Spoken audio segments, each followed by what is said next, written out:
The worst thing you can do is stay loyal to someone who keeps showing you you're not important. You feel it every time she pulls away, every time she rolls her eyes, every time she looks at her phone instead of you. You tell yourself it's nothing, but your gut knows better. She used to care. Now, you're an option, a convenience, a placeholder. You keep hoping it'll change. You think if you're more patient, more nice, more giving, she'll come back. But it never works. She's not confused. She knows what she's doing. And deep down, you do too. Comment, "I deserve respect," if you're done being blind to your worth. This video is your reset. Not to fix her, but to rebuild you. To make you untouchable to anyone who doesn't see your value. And by the end of this, you will never be the same again. Number 1. Don't chase her attention. When someone pulls away emotionally, the urge to chase is almost automatic, like a reflex built from fear of abandonment, fear of not being enough, fear that somehow you caused the shift, and that if you just try harder, prove yourself more, fix what you think went wrong, they'll come back and things will feel like they used to.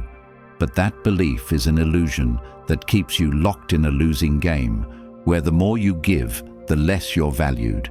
Because chasing someone who no longer values you doesn't win their respect, it erodes yours. And the truth is brutal but freeing. They changed, not because you failed, but because they stopped seeing your worth.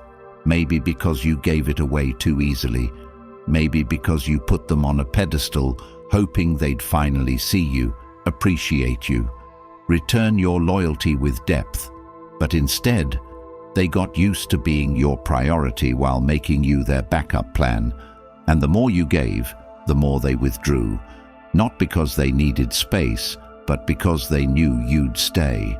And that's the harsh reality of human nature. We don't value what we don't have to work for.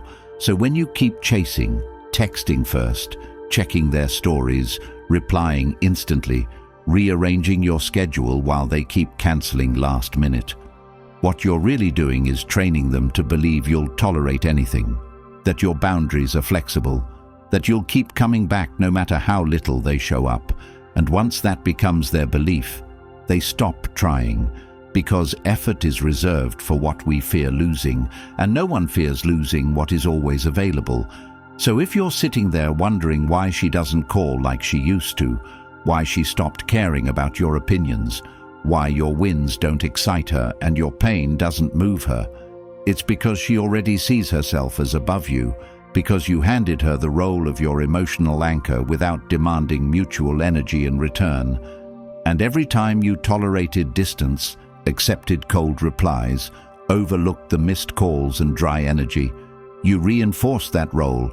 And this isn't about bitterness, it's about brutal clarity, because you can't be respected by someone you let walk all over you emotionally. And the solution starts not with trying to win her back, but with asking why you gave her the power to define your worth in the first place. And from that question, you'll find your next move. Pull back, not to play games, but because someone who doesn't meet you halfway doesn't deserve to meet you at all.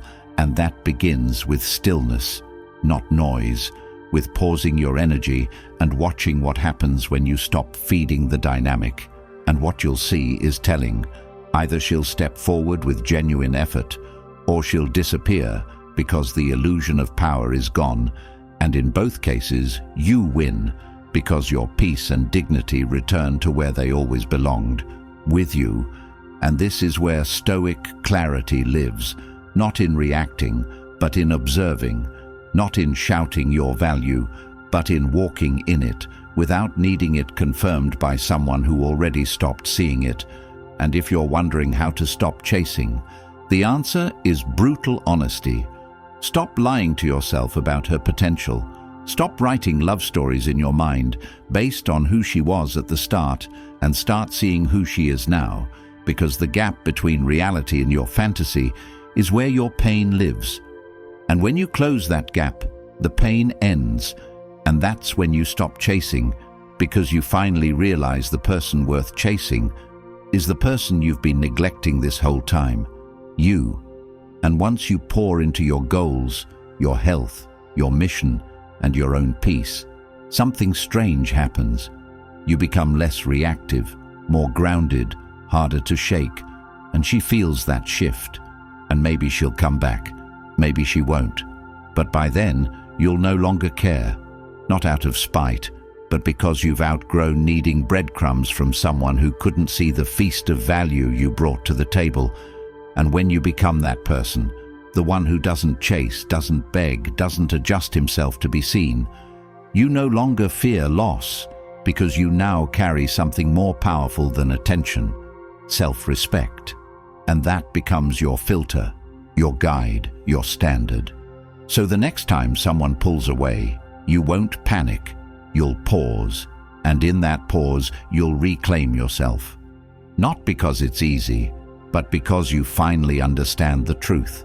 The person who chases loses their value in the eyes of the one they chase, and the person who walks away with clarity creates the space where real respect is either born or the illusion dies. Either way, you win, and that win begins the moment you stop chasing those who treat your presence like it's disposable, because from that moment forward, you become unavailable to anything less than alignment. And that's how you rebuild your worth. Not through them, but through discipline. And that discipline becomes your strength, your peace, your standard. And once you live by that, everything changes forever. And if that message hit you where it hurts but also woke something up inside you, then don't stop here. Because everything you just felt, the clarity, the strength, the hard truth that you know you've needed to hear for a long time, it's just the beginning.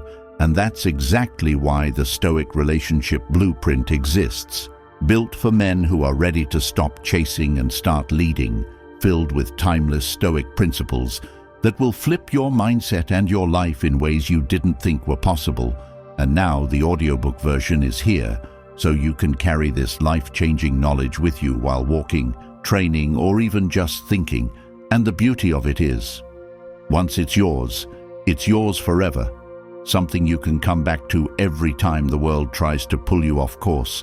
Something that reminds you who you are and how far you've come. So the next time you feel weak, overlooked, confused, or tempted to settle for less, you'll have the blueprint to bring you back. And it's waiting for you right now in the comments.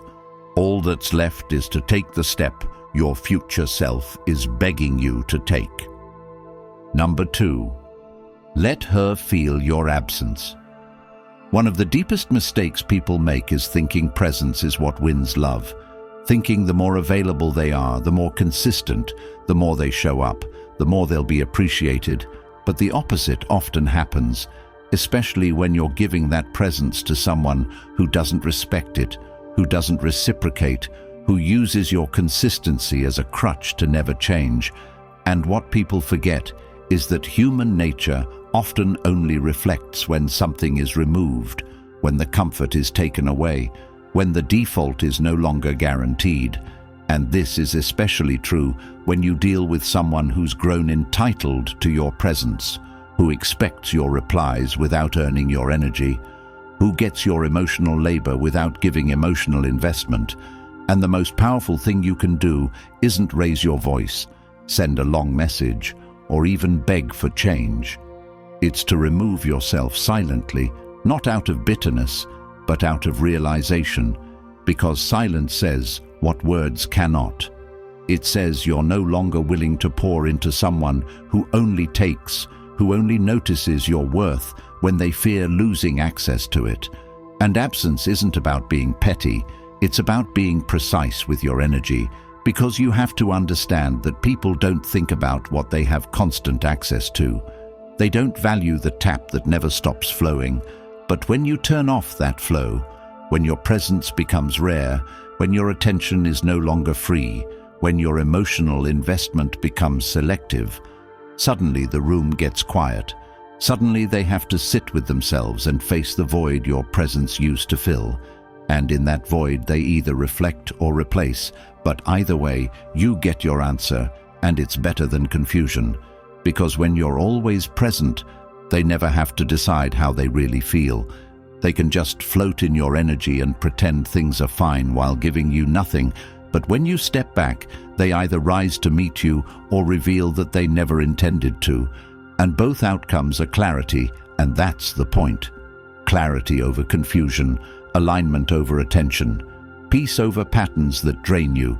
And the truth is, the longer you overstay in situations that devalue you, the more damage you do to your own identity, because every time you tolerate less than you deserve, you make it harder for your soul to recognize your own worth. And the cure isn't in fixing them, it's in disappearing from dysfunction. And watch what happens when you no longer show up, when you stop being the one who checks in, who reaches out, who fixes the vibe. And in that silence, you find something powerful. Self-respect, because presence is a gift. And when it's given to the wrong people, it becomes a burden. But when you become selective, when you treat your time and attention like currency, people either invest or step aside. And that's how you filter who's real, because those who only liked you when you were convenient disappear when you become intentional, and those who never deserved your presence are the first to notice your absence. And that absence teaches more than arguments ever could. And yes, it will be uncomfortable. Yes, it will trigger doubt. Yes, it may cause loneliness. But that's the space where healing lives, because that space teaches you that solitude is not punishment, it's power. And that's what most people miss. They think pulling away is weakness, but in reality, pulling away is clarity. It's the moment you realize your peace matters more than proximity, your self-worth matters more than being needed, and your value doesn't increase by proving your loyalty to someone who can't match it. So let her feel it. Let her feel what it's like to not have your attention readily available, to not have your energy as her emotional pillow, to not be able to count on your responses while giving you silence, and let her sit in the emptiness she created. Because if she really values you, she'll feel that gap and fill it with effort, not manipulation, not breadcrumbs, but real effort. And if she doesn't, then you didn't lose her. You lost the illusion of who you wanted her to be, and you gained the reality that sets you free. And that's where your next chapter begins, not in a dramatic exit, but in a quiet reset, where your value is no longer up for debate, and your presence is earned, not given. And the people who deserve you will know it, not because you told them, but because you showed them. And that's the shift, from being someone who waits to be valued to someone who decides that their energy is no longer available to those who waste it. And when you live like that, you stop chasing closure and start living in peace, because your absence does more to reveal the truth than your presence ever could. And that's not bitterness, that's evolution. Number 3, don't argue for respect. The moment you find yourself trying to convince someone to respect you, you've already stepped out of alignment with your own worth, because respect, real respect, is never requested. It's never demanded through long texts, emotional outbursts, or desperate explanations. It's either naturally present in how someone treats you, or it's absent, and no amount of emotional effort on your end can generate it from someone who doesn't feel it deep down. And that's the uncomfortable truth most people avoid facing, because we think that if we just explain our intentions better, if we just show how loyal, kind, and forgiving we are, the other person will finally get it and love us the way we deserve. But what's really happening is we're trying to teach someone how to value something they already decided wasn't worth much. And when you're in that position, constantly justifying your emotions, explaining why you're upset, pointing out how they've hurt you, hoping they'll care, you're not gaining ground, you're losing it, because every word you say to defend your position is received not as a sign of strength, but as proof that you still care more than they do, that you need their validation to feel stable. And once they feel that imbalance, it's over, because the dynamic has shifted from mutual respect to quiet control, and they now know that no matter how much they withhold, how cold they act, how distant or dismissive they become, You'll still be there trying to explain why you matter. And the tragedy is that most people don't realize how much they're giving away in these moments. They don't see that by arguing for basic decency, they're communicating that disrespect is negotiable, that their boundaries are flexible, and the other person subconsciously logs that in their system, that you're someone who talks a lot about self-worth but doesn't act on it, that you'll cry, get mad, write paragraphs, vent to your friends, but still stay, still show up, still give your body and your energy and your time to someone who's already mentally checked out. And the solution is not in becoming louder, it's in becoming still. It's in letting your silence carry more authority than your explanations ever could. Because when you stop arguing and start acting, the entire dynamic changes, and not because the other person suddenly has a moral epiphany, but because your behavior sends a message louder than words. A message that says you've reached a point where your peace costs more than being understood, where your value no longer needs to be proven to anyone who can't see it. And from that place, you move different. You don't try to fix. You don't try to please. You don't sit in rooms where your presence feels like a burden. And you don't argue with people who only listen to respond, not to understand, because life has shown you the same lesson over and over. That those who truly respect you never need long speeches to correct their behavior. They see your standards and adjust or exit, and both are acceptable, because when you stop arguing, what you're really doing is taking your power back, not in a loud, dramatic way, but in a quiet, grounded, stoic way that tells the world you are no longer emotionally available for disrespect. And you know what that does? It filters your circle, it sharpens your clarity, it teaches you who is real and who was only there to benefit from your lack of boundaries. And that lesson is priceless, because respect is not something you teach with your voice, it's something you command with your presence. And the more you try to explain what should be obvious, your value, your standards, your pain, the more you drain yourself trying to educate someone who already knows they're hurting you, they just don't care enough to stop. And that's the line you have to draw, the point where you stop caring whether they understand, where you stop needing closure, stop hoping they'll change, stop trying to be seen, and start living in a way that makes you undeniable, not because you shout louder, but because you walk away first, because you build a life so grounded in peace and purpose that no amount of temporary affection or superficial charm can lure you back into emotional confusion. And this is what real strength looks like. Not passive tolerance disguised as patience, not emotional availability wrapped in desperation, but calm detachment rooted in deep self-respect. And that's what you become when you stop arguing, because now your time is not spent trying to convince someone of your worth. It's invested in building a life where the only people who get access to you are the ones who never needed to be begged to act right. And if you're stuck in a loop where you're constantly defending yourself, trying to make them, see how much you care, how deeply you love, how much you've been hurt. Stop, take a step back, and ask yourself this: why am I working this hard to make someone respect what should already be clear?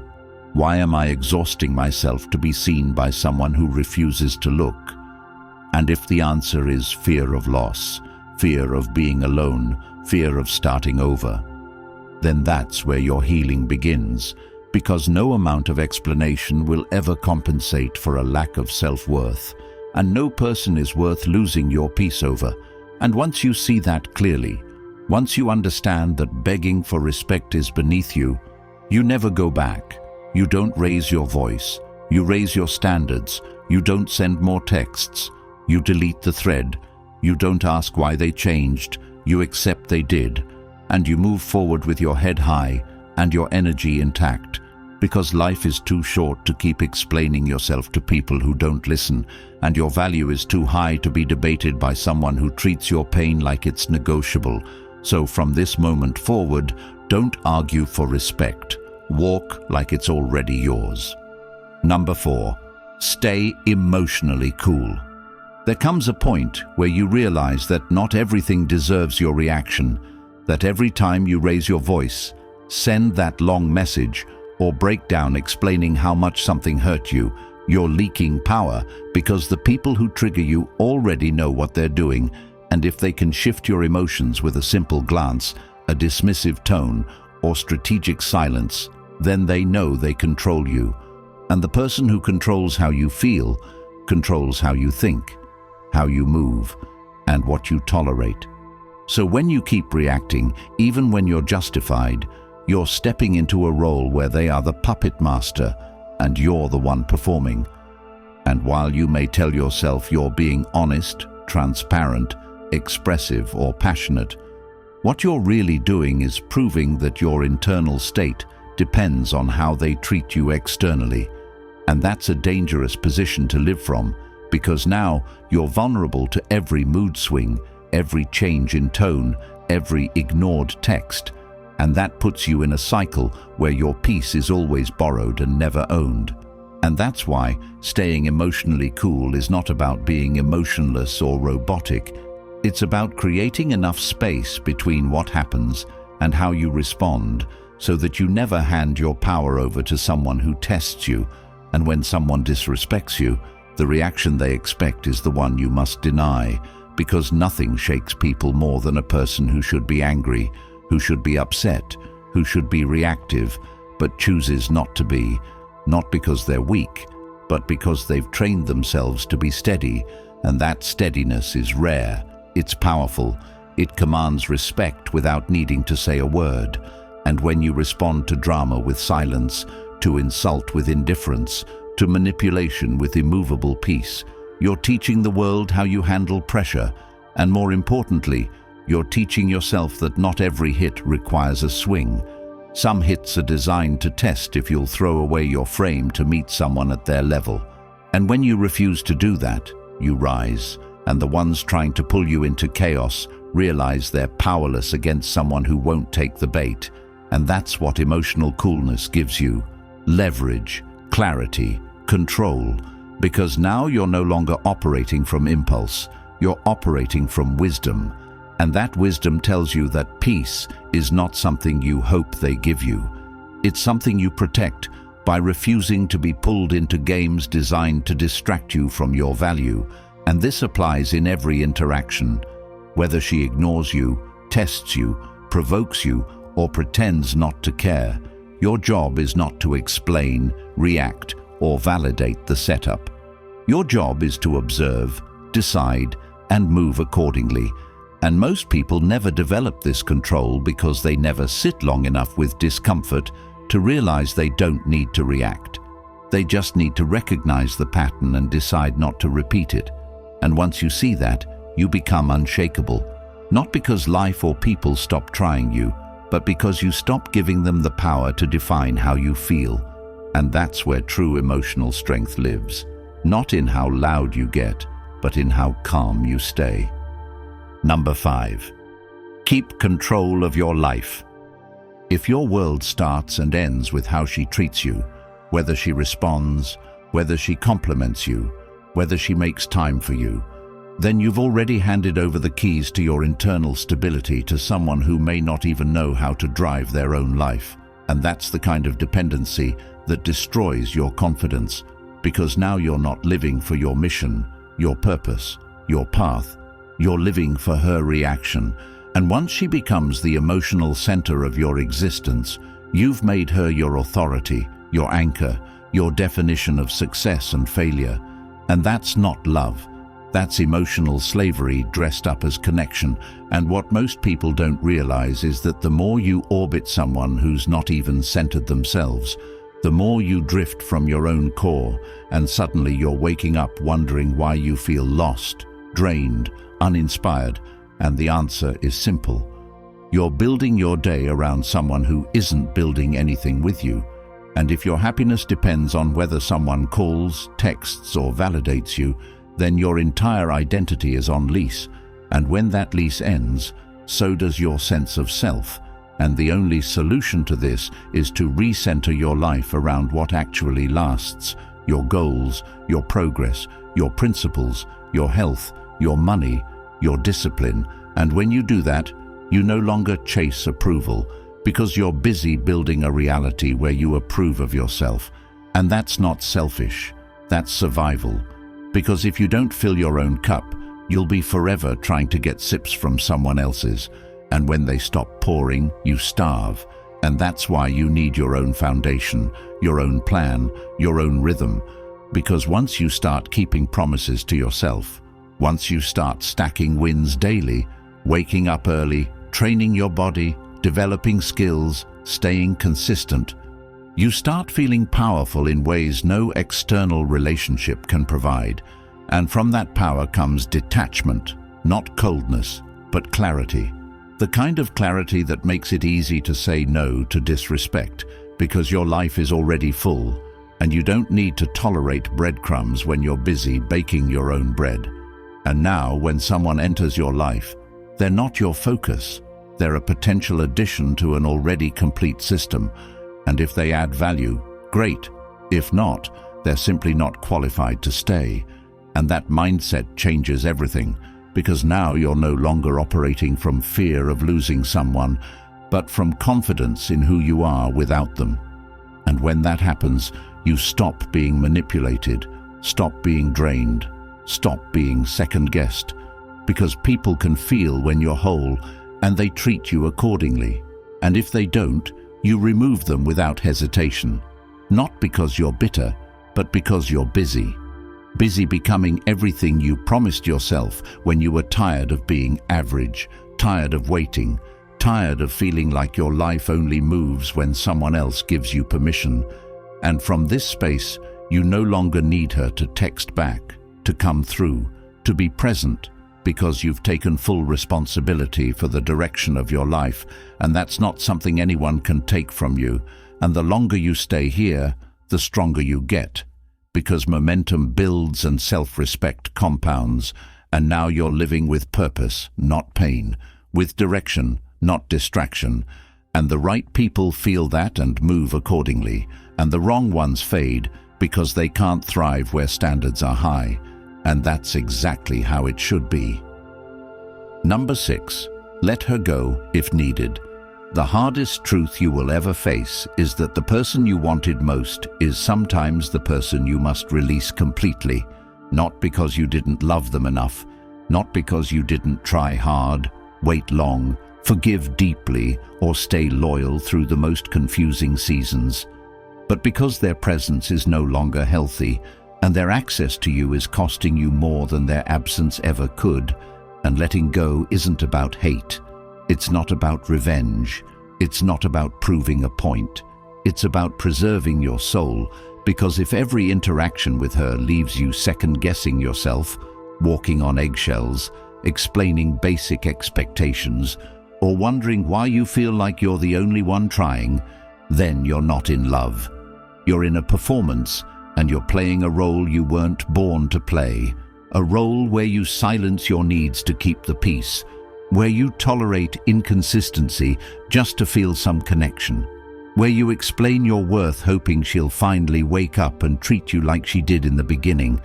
But that version of her was either temporary or conditional, and now you're living in the space between who she used to be and who she really is, and you're hoping the past comes back instead of accepting that the future with her may never improve. And that's the part that breaks people. The idea that letting go means losing everything, but in reality, holding on is what's draining you, delaying your growth, and making you question who you are. And that's why the most powerful move you can make is walking away without needing closure, without needing validation, without needing her to understand. Because maybe she won't, and maybe she doesn't care, and maybe she's already replaced you emotionally, and if that's the case, every extra day you stay hoping she'll change is a day you deny yourself the healing that comes from finally choosing yourself. And yes, it will hurt, and yes, it will feel like failure, and yes, you'll miss her. But that's not a sign to go back. It's a sign that you're detoxing from dysfunction, and that takes time. But eventually you'll see that the peace you gain is greater than the comfort you lost.